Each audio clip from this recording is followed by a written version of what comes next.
আসসালামু আলাইকুম এভরিওয়ান, সবাই কেমন আছেন? আশা করি সবাই ভালো আছেন। আবারও আমি আপনাদের মাঝে চলে আসলাম আরেকটি রেসিপি শেয়ার করার জন্য। আমি আজকে যে রেসিপিটা বানাবো সেটা হচ্ছে সেমাইয়ের সুইস রোল। সেমাইয়ের সুইস রোল বানাতে কী কী ইনগ্রিডিয়েন্টস লাগছে চলেন জেনে নিই।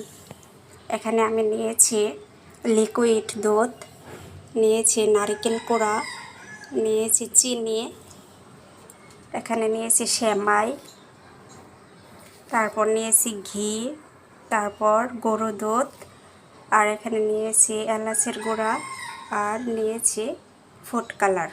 ফুড কালারটা আমি এখানে সৌন্দর্যের জন্য ব্যবহার করব, আপনারা না চাইলে এটা স্কিপ করতে পারেন। সেমাইয়ের সুইস রোল বানানোর জন্য প্রথমে আমি পাত্রে লিকুইড দুধ, গুঁড়ো দুধ, ঘি এবং 2 টেবিল চামচ চিনি দিয়ে ভালোভাবে নেড়ে চেড়ে একটা পুর বানিয়ে নিব। সেমাইয়ের সুইস রোলটা বানানোর জন্য আমার পুরটা একদম রেডি। এখন এটা ঠান্ডা হওয়া পর্যন্ত অপেক্ষা করব। চুলায় আবারও একটা প্যান বসিয়ে তাতে পরিমাণ মতো ঘি দিয়ে নিব।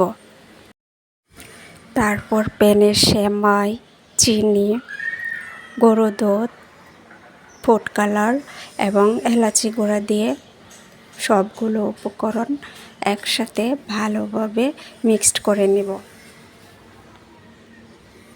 সবগুলো উপকরণ ভালোভাবে মিক্সড হয়ে গেলে আমি এটাও ভালোভাবে নেড়ে চেড়ে নিব।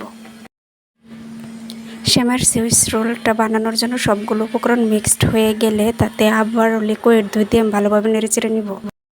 এই তো আমার সেমাইটা রান্না একদম রেডি। এখন সেমাইটা কুসুম গরম অবস্থায় আমি একটা পলির উপরে ভালোভাবে মেলে দিব। ভালোভাবে মেলে দিয়ে তাতে পুরটা ভালো করে সেট করে নিব। এখন আমি এটা ভালো করে রোল করে তারপর ফ্রিজে রেখে দেব 2 ঘন্টার জন্য। 2 ঘন্টা পর ফ্রিজ থেকে নামিয়ে আমি এটা ডেকোরেশন করে নিয়েছি। এই তো তৈরি হয়ে গেল মজাদার সেমাই সুইস রোল। এটা দেখতে যতটা সুন্দর, খেতে ততটা মজা। আপনারা বাসায় অবশ্যই ট্রাই করবেন। শুভকামনা সবার জন্য। সবাই অনেক অনেক ভালো থাকবেন। ধন্যবাদ সবাইকে।